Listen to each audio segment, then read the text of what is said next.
गया ब्राह्मणों के सब्र का बांध। लखनऊ से दिल्ली तक दिखी सियासी टकरार। सड़कों पर लगे बटुकों के सम्मान में पोस्टर। योगी भी हो गए परेशान, ब्राह्मणों ने दिखाई ताकत। पहले यूजीसी तो अब बटुकों को लेकर नहीं थम रहा क्लेश। ब्राह्मणों की एकजुटता ने दिया सरकार को खास संदेश। बीजेपी नेता भी हो गए हैरान। मिशन 2027 पर पड़ेगा इसका सीधा प्रभाव। चोटी खींचने को लेकर ब्राह्मणों में भयंकर गुस्सा। सनातन के अपमान पर सरकार की कार्यशैली को कोसा।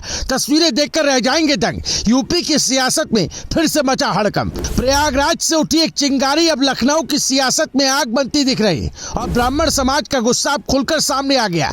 माघ मेले के दौरान हुई इस घटना को 1 महीना बीत चुका है, लेकिन मामला ठंडा होने के बजाय और गरमा गया है। आरोप है कि मौनी अमावस्या के दिन जब शंकराचार्य स्वामी अभिमुक्तेश्वरानंद अपनी पालकी के साथ संगम स्नान के लिए जा रहे थे, तब उन्हें रास्ते में रोक दिया गया। उनके साथ चल रहे बटुक ब्राह्मणों के साथ कथित बदसलूकी हुई और यहाँ तक कहा गया कि उनकी शिखा खींची गई। ब्राह्मण समाज इसे केवल एक घटना नहीं बल्कि सनातन सम्मान से जुड़ा अपमान मान रहा है। यही वजह है कि अब लखनऊ की सड़कों पर पोस्टर वॉर शुरू हो गया। बीजेपी दफ्तर और हजरतगंज के आसपास लगे होर्डिंग्स ने पूरे मामले को नई दिशा दे दी है। होर्डिंग पर साफ लिखा गया है कि चोटी खींचना सनातन का अपमान है और दोषियों पर सख्त कार्रवाई होनी चाहिए। ये संदेश सीधा मुख्यमंत्री तक पहुंचाने की कोशिश माना जा रहा है। दिलचस्प बात यह है कि यह होर्डिंग किसी विपक्षी दल की नहीं बल्कि भाजपा के एक वार्ड अध्यक्ष देवांश पांडे द्वारा लगाया गया बताया जा रहा है। यानी संदेश अंदर से भी उठ रहा है। इस पूरे घटनाक्रम ने राजनीतिक हलकों में हलचल बढ़ा दी है। पहले यूजीसी को लेकर ब्राह्मणवाद की बहस ने बिहार से लेकर दिल्ली तक माहौल गरमाया था और अब यूपी में बटुक विवाद ने नया मोर्चा खोल दिया है। ब्राह्मण समाज की नाराजगी को हल्के में लेना किसी भी दल के लिए आसान नहीं है, खासकर तब जब 2027 का चुनाव दूर नहीं। राजनीतिक जानकार मानते हैं कि ये सिर्फ धार्मिक सम्मान का सवाल नहीं बल्कि सामाजिक संदेश भी है। अगर ब्राह्मण समाज एकजुट होकर सड़क पर उतरता है तो उसका असर व्यापक हो सकता है। घटना के दिन की बात करें तो बताया गया कि शंकराचार्य ने पालकी रोकने पर नाराजगी जताई थी। बाद में अपने शिविर के बाहर धरने पर बैठ गए थे। उनके समर्थकों का कहना है कि बटुकों की शिखा खींचना आस्था पर सीधा वार है।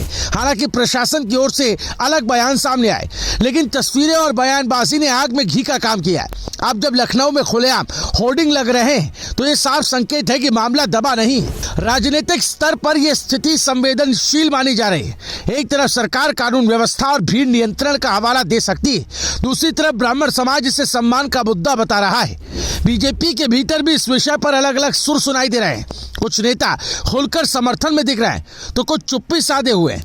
विपक्ष भी इसे अवसर के रूप में देख सकता है और सरकार पर दबाव बढ़ा सकता है। लखनऊ से उठी ये पोस्टर राजनीति सिर्फ शहर तक सीमित नहीं रहेगी, इसकी गूंज दिल्ली तक जा सकती है, क्योंकि जब मामला सनातन सम्मान और ब्राह्मण अस्मिता से जुड़ता है तो उसका असर व्यापक होता है। सवाल अब कार्रवाई का है। क्या दोषियों पर सख्त कदम उठेगा या फिर ये विवाद और गहराएगा? फिलहाल इतना तय है कि ब्राह्मण समाज ने संदेश दे दिया है कि वो चुप बैठने वाला नहीं है। यूजीसी की बहस के बाद अब बटुक विवाद ने सियासत को फिर गरमा दिया है और मिशन 2027 की राह में ये मुद्दा बड़ा मोड़ बन सकता है। यूपी की राजनीति में एक बार फिर सामाजिक समीकरणों की नई गिनती शुरू हो चुकी है और सत्ता से लेकर संगठन तक हर कोई इस घटनाक्रम पर नजर टिकाए हुए है। Bureau report, news live TV.